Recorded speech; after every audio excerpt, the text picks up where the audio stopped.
अस्सलाम वालेकुम प्यारे दोस्तों। उम्मीद है कि आप खैरियत से होंगे।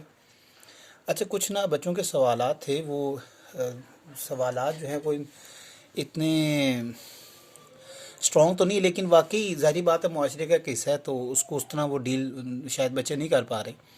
उनका सवाल ये है कि हमारे सर मुआशरे में आप बताएं कि अगर आप बात करते हैं कि इंसान अपने आप को दुरुस्त करे और अपनी इस्लाह करे, तो बताएं कैसे करें।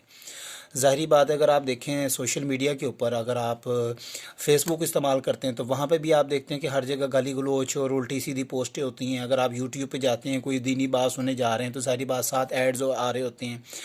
और उस उधर भी गालम गलोच और इस तरह की बदतमीज़ी, और हम इस मुआशरे में रह रहे हैं। बताएं इस मुआशरे के अंदर फिर तो मैंने उनको मेरी एक एडवाइस है, और मैं उनको एक जो है ना वो, क्योंकि हमारे पास सबसे बड़ी एक जो शख्सियत है वो है सरकार दो आलम सल्लल्लाहु अलैहि वसल्लम की, कि जिनसे हमने तालीमात ली हैं और जिनकी ज़िंदगी हमारे लिए कुरान मजीद के अकॉर्डिंग टू एक मिसल नमूना है कि हम उसके ऊपर कैसे अमल करें।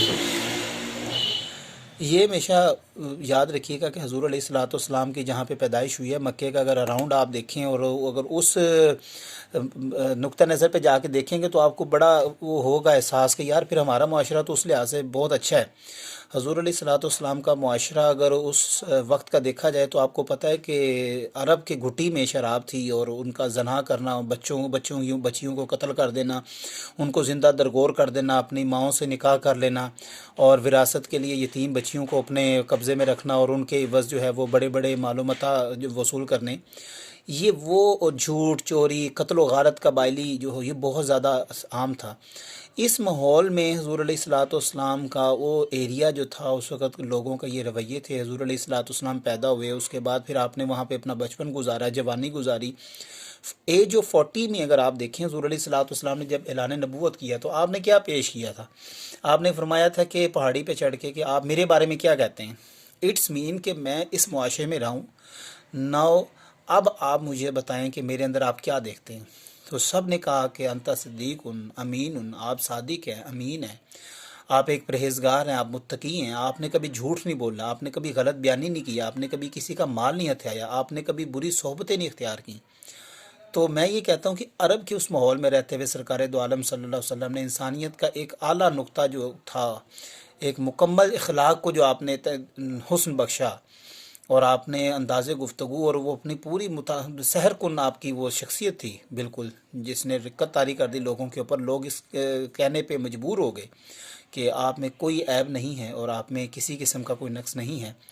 तो आज का दौर उस लिहाज से तो इतना नहीं है। अगर हम अपने अराउंड देखें तो मेरे ख्याल है कि सरेआम तो कोई यहाँ पे जना नहीं करता, कोई सरेआम यहाँ पे बच्चियों को कत्ल नहीं करता, सरेआम यहाँ पे शराब नहीं पी जाती, तो माहौल हमारा फिर भी बेहतर है।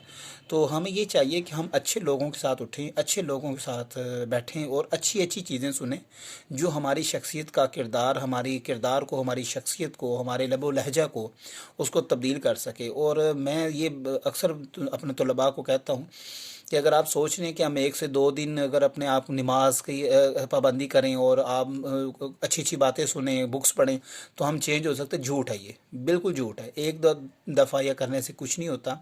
आपको कंटिन्यूटी के साथ, एक मुस्तकिल मिजाजी के साथ आपको इस पहलू को अपने अंदर उजागर किए रखना है, किए रखना है, किए रखना है। और आप देखते हैं कि जब एक कतरा गिरता रहता है तो उस जगह के ऊपर स्पॉट पड़ जाता है, एक निशान पड़ जाता है, और अगर बहुत देर तक पड़ता रहे तो वहाँ पे सुराख भी हो जाता है।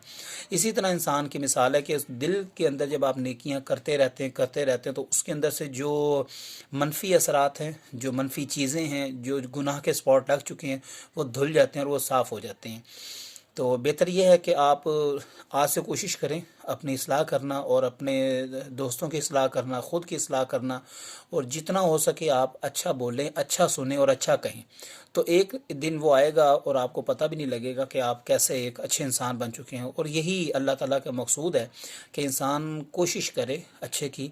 बाकी उसकी रहमत से जो है बग़ैर कुछ नहीं होता। उसकी रहमत होती है, उसका फ़ज़ल होता है, उसका करम होता है, और ये अल्लाह ताला की एक नज़र इनायत होती है इंसान के ऊपर, अपनी बड़ी शफीक निगाह होती है हर वक्त। बस ज़रूरत इस अमर की है कि हम भी साथ साथ कोशिश करें।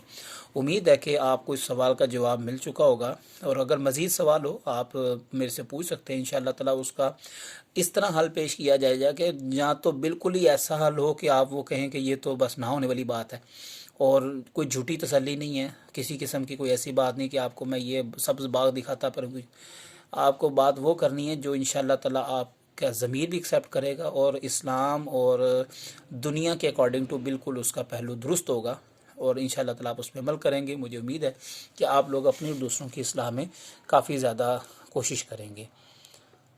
Thank you so much. जज़ाकल्लाह। अल्लाह हाफिज़।